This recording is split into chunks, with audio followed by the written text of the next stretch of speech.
Because there's 6 rules basically that I always have laid out that are the rules of success. Now let me get right away to the first rule of success. The first rule of success is to have a vision. You see, if you don't have a vision of where you go, and if you don't have a goal where you go, you drift around and you never end up anywhere.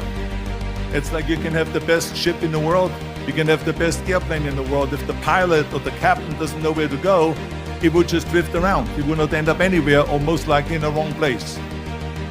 I couldn't see myself becoming a farmer or a worker in a factory or anything like that, even though my parents wanted me to stay there and have a normal life. My father wanted me to become a police officer like he was. My mother wanted me just to stay there and marry a girl with the name of Heidi, hopefully, and have a bunch of kids and run around like the Van Trapp family in The Sound of Music. But that was their vision, not mine. My vision was totally different. I felt that I was born for something special, for something unique, for something big. I want to become a bodybuilding champion just like Reg Park. I want to get into movies just like Reg Park. And I want to make millions of dollars and be rich and famous just like Reg Park. So let me tell you something, visualizing your goal and going after it makes it fun. You've got to have a purpose no matter what you do in life. You've got to have a purpose. So that's rule number 1, have a vision. Rule number 2 is don't listen to the naysayers. Don't listen to the naysayers.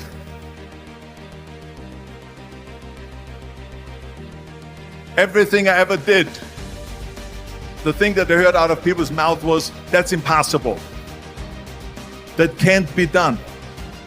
Or no. I remember when I wanted to be a bodybuilding champion, including my parents and everyone else around me, said this is impossible.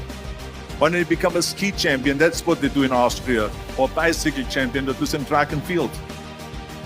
You can't be a bodybuilding champion. That is exactly what I heard. Of course, I proved to the people that it can't be done. So whenever someone said to me, it can't be done, I heard it can be done. When they said no, I heard yes. And when they said it's impossible, I heard it is possible. Because I am a strong believer. I'm a strong believer of what Nelson Mandela said, that everything is always impossible until someone does it. Well, I'm going to be the one, I said to myself, I'm going to do it and I'm going to show it to them. Maybe it has never been done before. That's perfectly fine with me. But I'm going to do it. And I did not listen to the naysayers. So this is why I say don't listen to the naysayers. And the next thing, the third point that I'm going to make to you is, before we sit down with Jürgen and talk about the rest of the 3, is work your ass off. There is no magic bill. There is no magic out there. You cannot get around. You have to work and work and work. I can tell you, I've watched the day for half an hour, Jürgen and his wife that put on this show, this great event here. They work their ass off to put this together. All year long they work and they work and they work. This does not come together by itself. When people say we don't have the time, we have 24 hours a day. We sleep 6 hours a day, so that gives you still 18 hours. And there's someone shaking their head out here in front. They say probably, I don't sleep 6 hours, I sleep 8 hours, right? Or just sleep faster. So we have 18 hours a day. The average person works around 8 to 10 hours. So let's assume it's 10 hours, so we have 8 hours left. Then you travel around an hour a day, maybe 2 hours a day. So now you have still 6 hours left. So what do you do with these 6 hours? So you got to work hard. I mean, let me tell you something. When I went to America, I went to college. I went and worked out 5 hours a day. And I was working on construction. Because in those days in bodybuilding, there was no money. I didn't have the money for food supplements or anything. So I had to go to work. So I worked in construction. I went to college. I worked out in the gym, and at night from 8 o'clock at night to 12 midnight, I went to acting class 4 times a week. So I did all that.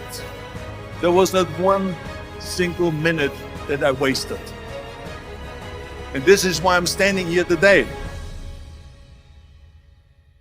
I became very friendly with Muhammad Ali in the 70s. Muhammad Ali worked his butt off. And I saw it firsthand. And I remember that there was a sports writer that was there in the gym when he was working out and he was doing sit-ups. And they asked him, how many sit-ups do you do? And he said, I don't start counting until it hurts. Now think about that. He doesn't start counting his sit-ups until he feels pain. That's when he starts counting. That is working hard. As a matter of fact, I believe what Ted Turner said, work like hell and advertise.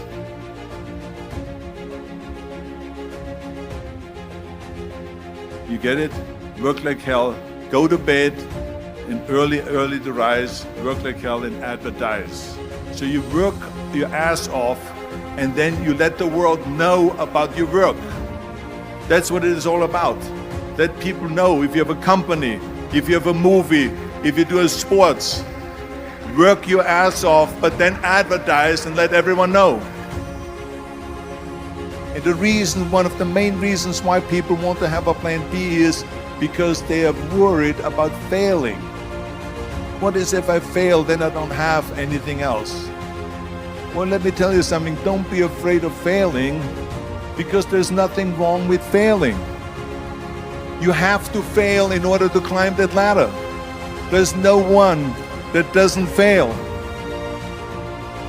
What is not okay is that when you fail, you stay down. Whoever stays down is a loser. And winners will fail and get up. Fail and get up. Fail and get up. You always get up. That is a winner. That is a winner. This is one of my 6 rules to success. You can only feel complete as a person if you think about what can you do for your fellow member around you that maybe needs help. I felt like that. Everyone has a different motivation why you get into that. I was an immigrant going to America, and I saw how America was the most generous country in the world. I mean, they opened up their arms to me, they helped me, they invited me for Thanksgiving dinner. The people, they brought me, the bodybuilders in the gym brought me plates to my apartment because I had no plates, I had no silverware, I had no bedware, I had no pillows, I had no blanket, I had no TV, I had no radio, I had nothing. They brought it to my apartment. Then, of course, when 2003 happened, where there was a governor's race in California, I said to myself, now is my chance to jump in there and to really give everything. And people said to me, he says, are you crazy to run for governor? When you're governor, he says, you cannot go and make movies anymore. I said, well, duh. I mean, I know that you can't run the state and make movies. Of course not. He says, well, you would lose all these millions of dollars. I mean, you're getting 20, 25, $30 million a movie, you will lose that. I say, I don't care. I say, all the money that I made is because of America. My success is because of America. Everything that I've accomplished is because of America. I say, so for me now to give something back for 7 years and not to make money makes no difference to me. I say, I'm going to do it. And I jumped in the end of the race and did it. And let me tell you something. I'm not poor because those 7 years I didn't get paid. I'm perfectly fine. And it made me feel good that I could give back to America.